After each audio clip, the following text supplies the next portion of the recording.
भाई साहब T20 world cup 2026 का शानदार आगाज हो चुका है। क्या शानदार ब्रिलियंट ओपनिंग डे था वर्ल्ड कप का। दो बड़े test playing nation greats of cricket उनके साथ अपसेट होते होते रह गया। हमने बैटिंग कोलैप्सेस देखे, हमने शानदार डाइविंग कैचेस देखे, ब्रिलियंट फील्डिंग एफर्ट्स देखी, शानदार बॉलिंग परफॉर्मेंसेस देखी, हमने हैट्रिक भी देख ली। क्या कुछ नहीं हुआ, बहुत कुछ है आज की इस वीडियो में डिस्कस करने के लिए। तो शुरू से शुरू करते हैं, पहले अपने पाकिस्तान पे ही आते हैं। अब क्या ही कहें हम। एक मैच जो आप चल के आसानी से 15-16 ओवर में आपको चेज करना चाहिए था। मैं उस वक्त लाइव भी बैठा हुआ था। पहले मैं बैटिंग पे ही बात करूंगा, बॉलिंग में बाद में आऊंगा, आपको सारे स्टैट्स बताऊंगा। बट पहले बैटिंग पे आते हैं, जिसने ये पूरी कोशिश की कि पाकिस्तान ये मैच हार जाए, और एक बड़ी एम्बेरसमेंट थी हमारे लिए अगर हम नेदरलैंड से भी हार जाते। अभी हमारे जख्म यूएसए वाले ताजा हैं, जिम्बाब्वे वाले ताजा हैं, न्यूजीलैंड की सी-डी टीमें हमें हरा के गई हैं, वो जख्म अभी ताजा है। आयरलैंड वाले जख्म अभी ताजा हैं। ये छोटी छोटी टीमें हर वक्त किसी ना किसी टूर्नामेंट में, किसी सीरीज में, एक ना एक मैच में हमें पेल देती हैं, और हम पाकिस्तान क्रिकेट टीम के फैंस यहाँ पे इमोशनल हो जाते हैं कि जी ये क्या हो गया, सारे स्ट्रक्चर को चेंज करो। नो, कब तक। 98 for 2 था पाकिस्तान का स्कोर। मैं शुरू से आपको बताता हूँ, पाकिस्तान 148 का टारगेट मिला पाकिस्तान को, और आसानी सब कुछ स्मूथ चल रहा है। साइम अयूब ने ऊपर से आके रन किए। साइम अयूब ने 13 बॉलों पे 23 रन किए। साहिबजादा फरहान ने 31 बॉलों पे 47 रन किए। So everything was running smooth. लेकिन रन रेट हमारी बैटिंग कब स्लो होती है, जब बाबर आजम क्रीज पे आते। इवन सलमान अली आगा बैटिंग करने के लिए आए, वो भी इंटेंट दिखा रहे थे। वो भी हर बाल पे ये कोशिश कर रहे थे कि मैं निकल के मारूं, हर तरफ मारूं शाटे। अनफॉर्चुनेटली वो कवर्स के हाथ में पड़ा बैठे ball, but still he was trying to do something. लेकिन जब बाबर आजम और साहिबजादा फरहान बैटिंग कर रहे थे, क्योंकि बाबर आजम आई थिंक वो 10वीं-11वीं बॉल भी खेल रहे थे, तब भी आगे आके डिफेंड कर रहे थे ball proper, like we are playing in test cricket. इस तरह बातें आगे नहीं बढ़ेंगी बाबर, आपको अपने आप को इन्वॉल्व करना ही पड़ेगा। है ये T20 वर्ल्ड कप में हम ये बातें डिस्कस नहीं करेंगे बाबर पे in particular, but still this is not what we want from him. Openers आपके सेट हैं, फर्स्ट 3 आपका सेट है, टॉप 3 पहले साहबजादा फरहान, साइम अयूब, सलमान अली आगा। लेकिन ये जो नंबर 4 पोजीशन है, ये बहुत क्रूशियल है पाकिस्तान के लिए। यहाँ पे आपके पास ख्वाजा नाफे भी बैठे हुए हैं बाहर, एक शानदार टैलेंट, आप उनको मौका दे सकते हैं। But still management Babar Azam को लेके चल रही है कि कोई कोलैप्स हो जाता है तो एंकर करेंगे। कब किया उन्होंने एंकर? बहुत सारी अपॉर्चुनिटीज हैं। 148 ये उनके मुताबिक था टारगेट, उनका कंफर्ट जोन था। Anything less than 165, 160 it's his comfort zone, but still he is not being able to finish games of Pakistan. जब बाबर आजम खेल रहे थे तब कमेंटेटर्स भी ये कह रहे थे कि पाकिस्तान को इवन रन रेट मेंटेन करना चाहिए। उस वक्त हम स्ट्राइक रोटेट भी नहीं कर पा रहे थे। एक्स्ट्रा प्रेशर किस पे आ रहा था? साहिबजादा फरहान गंदी शॉट मार के वो आउट हुए, स्लोअर बाउंसर। वो शॉट बनती नहीं थी उनकी, लेकिन गुस्से में आके, एंगर में आके साहिबजादा फरहान ने अपनी विकेट गवाई उस वक्त। और फिर भाई साहब फेमस फेमस फंबल पाकिस्तान का, 98 पे 2 आउट, 117 पे 7 खिलाड़ी आउट हो गए थे हमारे। अनबिलीवेबल। मैं उस वक्त लाइव बैठा हुआ था, मुझे कमेंट्स आ रहे थे कि भाई आप बोल क्यों नहीं रहे यार, बोलने के लिए कुछ था ही नहीं। आप कैसे ही एक्सपेक्ट कर सकते हैं कि एक मैच जो आप 15-16 ओवर में ये एक्सपेक्ट कर रहे हैं कि चेज करना होगा हमें। रन रेट को भी आपने ध्यान में रखना है ना, नेट रन रेट, क्योंकि इंडिया वाला मैच आपने खेलना नहीं है एज ऑफ नाउ। दूसरे मैचेस में आपकी बारिश के भी कंसर्न्स हैं, तो अब ये मैच हार जाते तो आपको तो फिर लेने के देने पड़ जाते। वो दूसरी तरफ हमारा क्रिकेट बोर्ड अपने फैसले मनवाने की कोशिश कर रहा है, तगड़ा होकर खड़ा हुआ है कि हम नहीं खेलेंगे इंडिया के साथ, वो आपकी बैक पे पीछे खड़े हुए हैं कि हमारी टीम अच्छी कारकर्दगी दिखा रही है, ऑस्ट्रेलिया को हमने 3-0 से अपने घर में हराया हुआ। लेकिन अगर आप नेदरलैंड्स से हार जाते तो पता है फिर आपको ताने बहुत मिलते बॉर्डर पार से। But still this was absolute bad performance, और इस तरह की जीत का कोई फायदा है नहीं। ये टारगेट 15-16 ओवर में अपने साइड पे कर देना था, लेकिन वहां से फेमस फंबल हुआ पाकिस्तान का, जिसमें कोई डाउट नहीं है। शादाब खान आए, नवाज आए, उन्होंने भी पूरी कोशिश की कि पाकिस्तान को आगे लगाएं। शादाब खान जब बाहर गए तो हंस रहे थे, अनबिलीवेबल। माइक हसन का भी चेहरा देखने वाला था कि ये हो क्या रहा है हमारे साथ, और बाल बाल में कहूंगा हम बच गए क्राइसिस से। एंड थैंक्स टू राणा जी, राणा फहीम अशरफ, आपने पाकिस्तान नेशन की हेल्प से इज्जत बचा ली। 11 बालों पे 29, उस वक्त लग नहीं रहा था कि पाकिस्तान इवन ये मैच भी जीतेगा, इतनी सिचुएशन बुरी हो गई थी। लेकिन राणा फहीम अशरफ ने नीचे से आके वो फिनिशर वाला रोल प्रोवाइड किया पाकिस्तान को, क्योंकि हमारे पास इन पर्टिकुलर एक लेबल्ड फिनिशर नहीं है कि ये हमारा फिनिशर है। हम डिपेंड करते हैं शादाब पे, जिनको जबरदस्ती लाया गया टीम ने। खैर वो हमारी आज का टॉपिक नहीं है, डिस्कशन नहीं है। हम डिपेंड करते हैं नवाज पे कि वो हमें एंड पे एक फ्लशिंग इनिंग खेल के मैच जितवाएंगे। हम डिपेंड करते हैं राना फहीम अशरफ पे, and he has done it for Pakistan.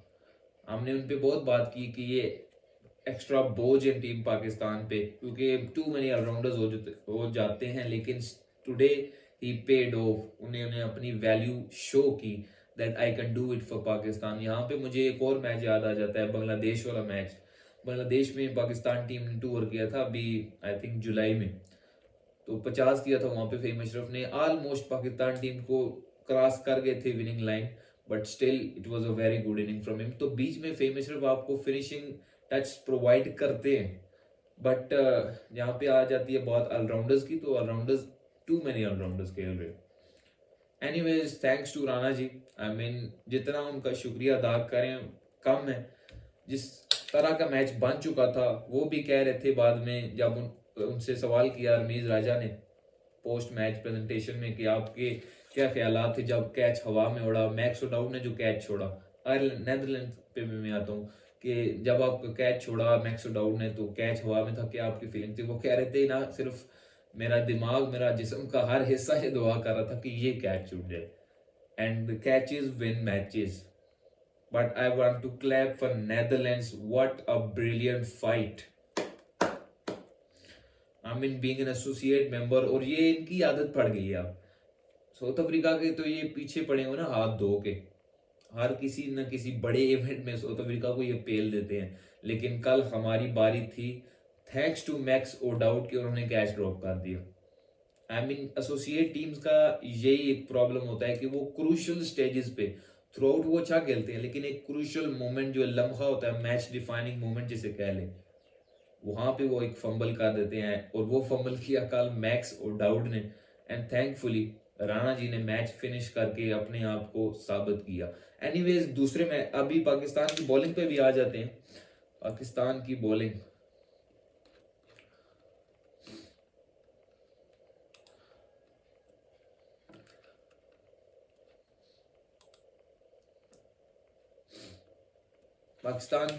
पे भी आ जाते हैं। मैं 3-4 नाम ही लूंगा, फुली में उस पर नहीं आता। तो सलमान जो स्टैंड आउट परफॉर्मर्स हैं, सलमान मिर्जा ने 3 विकेटें ली, 24 रन दे के 3.5 ओवर्स में, वॉज वेरी गुड। शुरू में भी उनको स्विंग मिल रही थी, और उस्मान खान ने उनकी बॉलिंग पे एक शानदार कैच भी पकड़ा, which is great to see him. और उस्मान खान को देख के भी अच्छा लग रहा है। रन नहीं कर पाए unfortunately, but when it comes to keeping, वो पीछे से मोटिवेट भी कर रहे हैं, पंप्ड अप कर रहे हैं गाइस को, फील्डर्स को, पूरी टीम को जोड़ के रख रहे हैं। और जिस तरह का शानदार कैच किया, what an effort that was. Pakistan को उस वक्त विकेट की जरूरत थी क्रूशियल स्टेज पे, एंड ही प्रोवाइडेड दैट। और साइम अयूब को एक ओवर दिया गया, लेकिन साइम अयूब ने 17वां ओवर किया in death overs. I mean एक दिन साइम अयूब को आप ओवर देते थे, पहला ओवर या दूसरा ओवर पावर प्ले में, बट कल उन्होंने 17वें ओवर में जाके बॉलिंग की। ऑब्वियसली शाहीन और सलमान मिर्जा दोनों खेल रहे हैं, तो इस वजह से आई थिंक विकेट में थोड़ा सा ग्रास भी मौजूद था।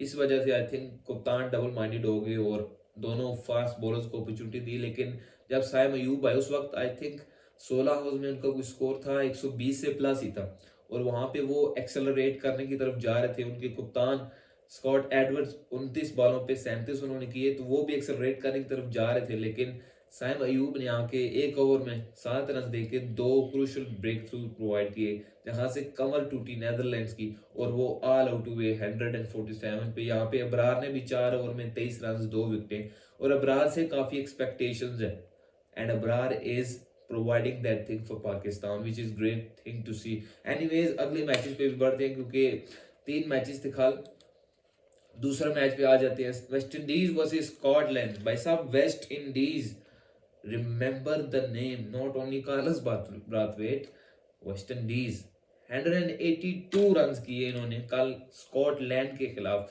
और जिस तरह के हिटिंग कर रहे थे वो अनबिलीवेबल। यहाँ पे शिमरन हैटमायर 36 बॉलों पे 64, ब्रेंडन किंग 30 बॉलों पे 35। पावर प्ले में ये यूटिलाइज नहीं कर पाए, आई थिंक 6 ओवर में इनका 33 से 34 स्कोर था, बहुत कम था, लेकिन बाद में इन्होंने एक्सेलरेट किया। शर्फेन रदरफोर्ड 13 बॉलों पे 26, तो ये इन्होंने अपने आप को अनाउंस करवा दिया T20 वर्ल्ड कप में कि भाई साहब हमें तो कोई रेट कर ही नहीं रहा, हम भी इस वर्ल्ड कप में खेल रहे हैं। कोलकाता में इनका मैच था कल, और क्या शानदार परफॉर्मेंस थी। यहाँ पे मैं मैकमेलन को भी लाऊंगा, क्या शानदार कैच पकड़ा उसने लॉन्ग ऑफ के फैंस पे, लॉन्ग ऑन पे इनफैक्ट, क्योंकि लेफ्ट हैंडेड बैटर खेल रहे थे। शिमरन हैटमायर का प्रैक्टिस पिचेस पे डाइव लगा के शानदार कैच पकड़ा। मैं कोशिश करूंगा कि सामने उनका पिक्चर भी लगा दूं। सो कैचेस पे मैं बात करूं तो दूसरी इनिंग्स में फिर शिमरन हैटमायर ने कैच पकड़ा, एक शानदार वन हैंडेड कैच। पाकिस्तान के मैच में भी बाबर और शहीन ने कंबाइनली एक कैच पकड़ा, सलमान अली आगा ने रनिंग कैच पकड़ा। तो फील्डिंग का स्टैंडर्ड आप यहां से देख सकते हैं कि टीमें फील्डिंग को मद्देनजर रख रही हैं, उस पर ध्यान दे रही हैं कि fielding is an important thing. और क्यों इम्पोर्टेंट थिंग है वो आपको मैक्स ओडाउट से जाके पूछ सकते हैं, क्योंकि जो उन्होंने कैच ड्रॉप किया it was a match defining moment. Catches win matches, ये वैसे ही नहीं कहते। और मैं इस मैच पे मोटी मोटी बात करूंगा। मारियो शेफर्ड 3 ओवर में 20 रन 5 विकेटें, ये इंपॉर्टेंट नहीं है। 1 ओवर में उन्होंने 4 विकेटें ली, जिसमें हैट्रिक थी। मैं शुरू में कहा था ना कि क्या कुछ नहीं हुआ इस पहले मैच में। 3 ओवर में 20 रन 5 विकेटें, एक हैट्रिक उन्होंने की कल, बैक टू बैक 3 विकेटें, फिर एक डॉट बॉल हुई, फिर ओवर में विकेट। तो मैं कंबाइनली बात करूं तो वेस्ट इंडीज ने अपने आप को अनाउंस करवा दिया। जेसन होल्डर ने भी 3.5 ओवर में 30 रन देके 3 विकेटें ली। स्कॉटलैंड को बासानी उन्होंने 35 रन से शिकस्त दी इजीली। और अभी आगे बढ़ते हैं तीसरे मैच में, इंडिया के मैच पे अभी आ जाते हैं, which was a very exciting contest. India की पहले बैटिंग, वेनखेड़े का स्टेडियम भरा हुआ। मैच से पहले, इस मैच से पहले ओपनिंग सेरेमनी भी रखी गई थी। It was unbelievable thing for me, क्योंकि ओपनिंग सेरेमनी मैच से पहले होती है, T20 वर्ल्ड कप के पहले मैच से पहले, लेकिन ये इंडिया में रखी गई क्योंकि इंडिया एक बड़ा होस्ट है। So acceptable, no problem. So match पे आ जाते हैं जनाब। अपसेट होते होते रह गया इंडिया। पाकिस्तान तो back end of the inning, इनका तो पहले 1 घंटे में ही डिसाइड हो रहा था कि इंडिया गई है जी भाई, इंडिया गई है। क्योंकि एक लम्हे पे इनके 66 पे 6 आउट थे, 6 आउट। वहां पे अक्षर पटेल का बलाओ, सूर्या कुमार यादव का बलाओ था, captain led from the front. 49 बॉलों पे 84 रन किए, लेकिन एवरीवन फेल्ड जिनसी एक्सपेक्टेशंस थी। अभिषेक शर्मा पहली बॉल पे वो आउट हुए, मैच की पहली बॉल नहीं, इनिंग्स की पहली बॉल, क्योंकि पहला ओवर नेट्रा वालकर ने किया, ईशन किशन ने फेस किया, काफी स्विंग मिल रही थी उनको, लेकिन अभिषेक शर्मा अपनी पहली बॉल पे एक्स्ट्रा कवर के सर के ऊपर से मारना चाहते थे, जो कि पीछे था डीप एक्स्ट्रा कवर, लेकिन हाथ में गई सीधी बॉल। अली खान ने उसकी विकेट ली, और अली खान में लाइव में बैठा हुआ था, तो आंखें दिखा रहे थे इंडियन बैटर्स को, आगे से कुछ वर्ड्स लगा रहे थे उनको। Obviously is a Pakistani blood, तो बनता है कुछ, पाकिस्तानी होने का फर्ज निभा रहे हैं। ईशन किशन ने भी 16 बॉलों पे 20 रन किया, अच्छे लग रहे थे, लेकिन स्विंग से उनको ट्रबल हो रही थी थोड़ी। 2 छक्के भी उन्होंने लगाए, but it was not much for India. 16 बॉलों पे 25। तिलक वर्मा ये कमबैक कर रहे हैं अपना। न्यूजीलैंड वाली सीरीज नहीं खेली उन्होंने, इंजर्ड थे आई थिंक। सो अपना कम बैक में 16 बॉलों पे 25, that's not what India wanted from him. And Surya Kumar Yadav 49 बॉलों पे 84, जहाँ पे हार्दिक पांड्या भी फेल हुए, रिंकू सिंह भी फेल हुए। तो अक्षर पटेल और सूर्या कुमार यादव थोड़े से इन्होंने ब्रेक्स लगाए इस मोमेंटम को यूएसए के, क्योंकि एक लम्हे के मैंने जैसे बताया कि 66 पे 6 आउट थे, लेकिन इन्होंने उसको ब्रेक लगवाई और फिर back end of the inning captain led from the front 49 बॉलों पे 84, शानदार इनिंग्स। एक फर्ज निभाया एज अ कैप्टन कि आप टीम को कैसे फ्रंट से लीड करते हैं। वहां पे हार्दिक पांड्या भी चला के चले गए थे, ईशान किशन भी चले गए थे, अभिषेक शर्मा भी चले गए थे, नाम ले लिया, हर कोई ब्लैंडली अपनी विकेट गवा के वापस चला गया था। लेकिन अगर सूर्या कुमार यादव भी वैसे ही करते तो फिर लेने के देने पड़ जाते इंडिया को। उस वक्त ग्राउंड में भी सन्नाटा था कि ये हो क्या रहा है। और पुअर कैप्टनसी भी यहाँ पे मैं कहूंगा मोनक पटेल की। बॉलर्स शफल कर रहे हैं, किसी को कंसिस्टेंसी के साथ बॉलिंग दे नहीं रहे।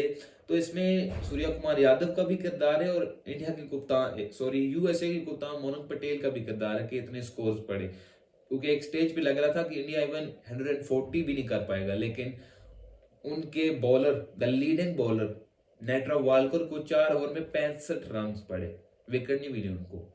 वेरी एक्सपेंसिव, ये अपने सीनियर प्रो से आप एक्सपेक्ट करते नहीं है। और अभी बॉलिंग पे आ जाते हैं, 162 का टारगेट था। यूएई टोटल 132 रन कर पाई, 8 विकेट उनकी गिरी 20 ओवर में। एंड लक की अब बात कर लेते हैं। मोहम्मद सिराज 3 विकेटें, 29 रन 4 ओवर। 2 दिन पहले इनको नहीं पता था कि मैं T20 वर्ल्ड कप में इंडिया को रिप्रेजेंट करूंगा। 2 दिन पहले इनको नहीं पता था। ये अपने घर में थे, वापस रिलैक्स कर रहे थे। लेकिन हर्षित राणा जो कि कंसिस्टेंसी के साथ इंडिया की टीम के साथ हैं एशिया कप से ऑनवर्ड्स, उनको इंजरी हुई प्रैक्टिस के दौरान, वो अच्छा फील नहीं कर पा रहे थे। And guess what, there comes Mohammed Siraj. Mohammed Siraj आए और छा गए, 3 विकेटें ली उन्होंने और अपने प्रेजेंट का फील करवाया इंडियन फैंस को कि आई एम बैक। और शुरू में इन्होंने विकेट्स प्रोवाइड की, स्विंग मिल रही थी इनको। अर्शदीप सिंह की भी मैं यहाँ पे कोट करूंगा, 4 ओवर में 18 रन 2 विकेटें। अक्षर पटेल 4 ओवर में 24 रन 2 विकेटें। यूएसए की बैटिंग पे आ जाते हैं, 22 बॉलों पे 37 रन किए शुभम रंजाने ने। संजय ने, कृष्णा मूर्ति ने 31 बॉलों पे 37 एंड मिलिंद कुमार 34 पे 34। यहाँ पे काफी इंडियन प्लेयर्स भी खेल रहे हैं ऑब्वियसली यूएसए की टीम में। तो ओवरऑल काफी एक्साइटिंग मैच था ये। शुरू में ये लग रहा था कि एक और अपसेट हो सकता है वर्ल्ड क्रिकेट के मैचेस में। और पहला मैच तो पाकिस्तान ने कोई कसर छोड़ी नहीं थी। ये इंडिया वाला मैच भी काफी क्लोज था इंडिया, बट नर्व्स पे काबू पाया सूर्या कुमार यादव ने, फ्रंट से लीड किया और इंडिया को क्राइसिस से निकाला। एनीवेज, यही थी आज की हमारी वीडियो। ऑब्वियसली कल मैं 2 मैचेस के लिए लाइव था। पहला match Pakistan versus Netherlands obviously, और फिर तीसरा मैच था जो यूएसए वर्सेस इंडिया। आज भी मैं एक मैच के लिए लाइव आऊंगा, वो कौन सा मैच होगा वो मैं आपको एक पोस्ट पे बता दूंगा यूट्यूब पे। यही थी आज की हमारी वीडियो को लाइक करो, चैनल को सब्सक्राइब कर लो, बेल आइकन जरूर दबाओ ताकि आने वाली वीडियोस का नोटिफिकेशन आपको मिल सके। Good night.